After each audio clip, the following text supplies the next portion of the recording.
Saling serang selama kampanye memuncak di debat publik pertama yang dilangsungkan 30 Oktober 2024 lalu. Debat pertama pelayanan publik dan kesejahteraan sosial berlangsung, tapi saat acara berakhir mereka saling bersalaman.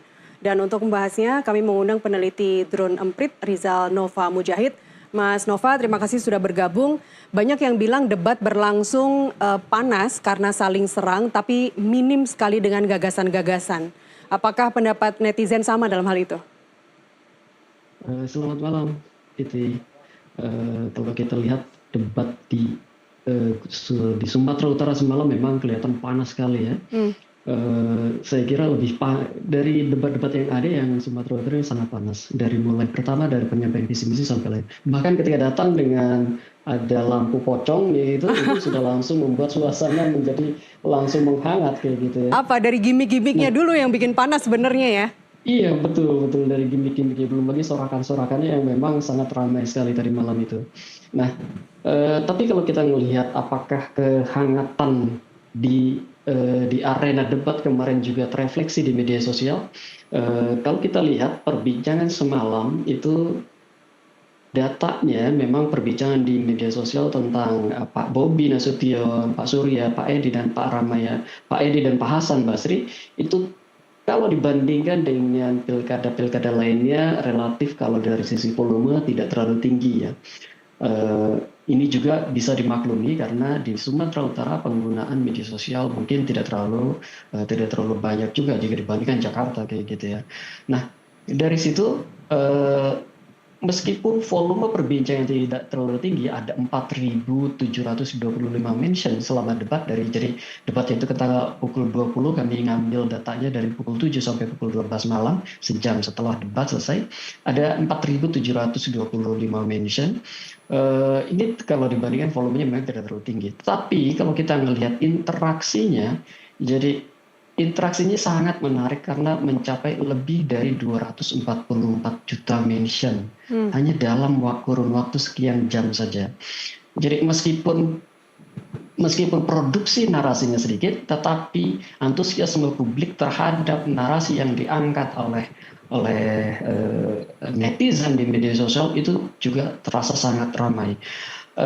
Perdebatan jadi saling serang komentar di media sosial itu juga terlihat sangat kuat terjadi antara pendukung paslon nomor 1 Pak Bobi juga pendukung paslon nomor 2 Pak Edi dan Pak Hasan Basri.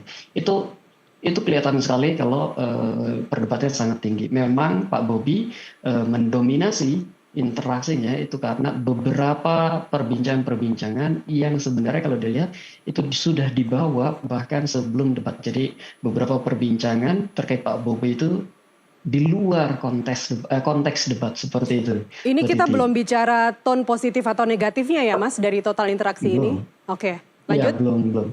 Ya. Nah, kalau kita melihat berapa banyak sih penerimaan publik atau seberapa baik penerimaan publik pada saat debat membincangkan Pak Bobi, Pak Edi, itu akan kelihatan kalau Pak Edi dari Pak Edi dan Pak Bobi gitu ya. Pak Bobi itu relatif menuai sentimen negatif lebih kecil daripada Pak Edi. Oke. Dan kalau dilihat apa penyebabnya, Pak Edi ini ternyata lebih banyak perbincangan yang mengamplifikasi rekam jejaknya ketika memimpin Sumatera Utara.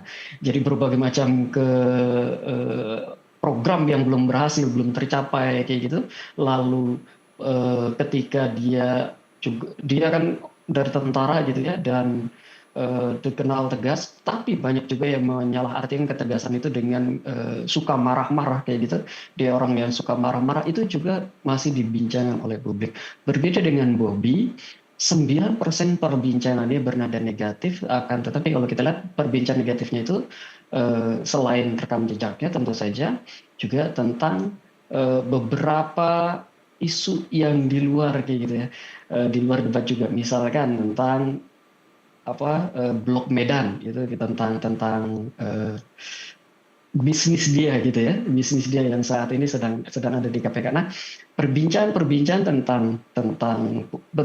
tentang Pak Bobi dan Pak Edi ini kebanyakan berbicara tentang hal-hal yang di luar konteks debat. Itu artinya kalau saya melihat apa yang mereka bawa, apa yang mereka sampaikan visi misinya, dan ketika menawarkan program-program kerjanya dalam tema-tema itu, juga saat mereka saling diskusi, saling tanya jawab gitu, itu tidak terlalu banyak diperhatikan oleh publik, atau setidak-tidaknya tidak terlalu menarik bagi publik. Karena kok kalau dia lagi, kenapa mereka tidak berbicara tentang program-programnya? Karena elaborasi tentang programnya agak kurang, seperti itu. Oke. Jadi publik lebih banyak berbicara tentang Pak Edi yang memprotes Pak Bobi karena menggunakan singkatan, ada pocong, Pak Bobi yang diteriaki sewaktu berbicara kayak gitu. Itu publik lebih banyak berbicara tentang itu, tentang suasana di saat debat berlangsung, Mas serta Nova. berbagai macam kontroversi ketika debat di luar konteks debat, Ya, seperti Mas itu. Nova, saya ingin kembali ke Ya. negatif 9% tadi, negatif 9% di Bobi ya.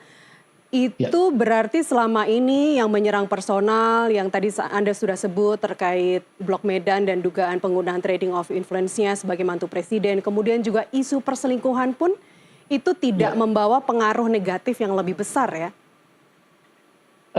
Betul, banyak sekali isu yang terkait dengan Dedi, banyak sekali yang negatif gitu ya. Akan tetapi Pak Dedi ini, Pak Bobi maaf ya, Pak Bobi kok Pak Dedi, Pak Dedi. Pak Bobi ini juga cukup kuat pendukungnya di media sosial, terutama di kanal Twitter dan juga di kanal TikTok. Nah, pendukungnya ini cukup mampu mendisrupsi perbincangan negatif terhadap Pak Bobi, sehingga perbincangan tadi itu memang keras itu, perselingkuhan, bukan perselingkuhan tapi ada simpanan ya, bukan perselingkuhan kalau publik menyebutnya, juga blok itulah Ambon gitu, Blok Medan. Itu hal-hal seperti itu memang banyak dibicarakan oleh publik, tetapi lagi pasukan Pak Bobi di media sosial, pasukan pendukungnya gitu ya, maksudnya pendukungnya itu lebih aktif lagi di media sosial, sehingga perbincangan secara volume teredam. Oke, penggunaan singkatan tadi misalnya UHC itu kan Universal Health Coverage memang andalan di Kota Medan. Itu program unggulan dan keberhasilan Bobi Nasution sebagai wali Kota Medan waktu itu. Apakah dengan menjawab atau membuat blunder terkait singkatan dan juga UHC tadi, dan juga pembelian lahan ex Medan Club senilai 400 miliar oleh Pak Edi Rahmayadi itu membuat publik, terutama netizen itu melihat bahwa sosok Bobi ini memang seseorang yang bisa diharapkan sebagai pemimpin sumut? Kalau kita lihat secara kritis, netizen ketika berbicara tentang dua isu itu, sebagian besar memang agak kritis ya, agak negatif gitu. Pada isu UHC misalnya, dia memakai singkatan dan tidak dijelaskan, itu yang diprotes juga sama Pak Dedi. Netizen melihat kok sama ini sepertinya strateginya dengan sebelumnya kayak gitu, dengan keluarganya sebelumnya. Dan tapi lagi meskipun itu banyak kritik terhadap dia, volumenya langsung teredam oleh berbagai macam perbincangan positif kepada Pak Bobi. Yel-yel dukung Bobi. Kadang-kadang yang cuma 2-3 kalimat kayak gitu di TikTok, di Twitter atau di Instagram, itu tapi volume cukup tinggi, cukup banyak. Jadi berbagai macam kritik-kritik itu langsung teredam. Lalu apakah itu membuat netizen melihat Pak Bobi kurang asik gitu kalau nanti menjadi gubernur? Saya kira masih jauh ya. Perbincangan tentang masih jauh kayak sepertinya, karena kalau dipetakan perbincangan tentang adab, perbincangan tentang berdebat kayak gitu, tentang etik, politik dan seterusnya, itu terlihat sangat minim sekali. Jadi di media sosial belum terrepresentasi hal-hal seperti itu, hal-hal yang substansial dalam debat kemarin di media sosial itu belum terrepresentasi sama sekali. Oke. Apakah netizen yang Anda ini mengumpulkan datanya sampai pukul 23.59 ya tadi malam ya. Apakah memang mereka hanya dari lokal Sumatera Utara atau juga dari daerah lain? Nah ya, ini yang menarik, kalau dilihat sebagian besar memang perbincangan ya diakses dari Sumatera Utara adalah kota ketiga. kota pertama dan keduanya ada di Jabodetabek kayak gitu, Jakarta dan Bekasi. Tetapi ini sangat wajar saya kira karena banyak juga yang berKTP Sumatera Utara dan tinggal di sekitar Jabodetabek seperti itu ya. Harus berbicara dan seperti itu kayak gitu. Eh, dan kalau kita lihat juga dari tema-tema yang diangkat semalam, itu beberapa tema kan memang cukup signifikan berdampak kepada Pak Edi. Misalkan tema yang paling banyak dibicarakan tentang Pak Edi itu eh, tentang pengentasan kemiskinan dan kesejahteraan sosial. Ini adalah dua tema yang diolah betul sama Pak Bobi dan berhasil di netizen melihatnya ini berhasil Pak Edi tidak terlihat jauh gitu ya, tidak bisa Ya, mengejar Pak Bobi pada dua tema ini. ya. Sebaliknya pada tema pendidikan, Pak Bobi gelagapan terhadap Pak Bobi.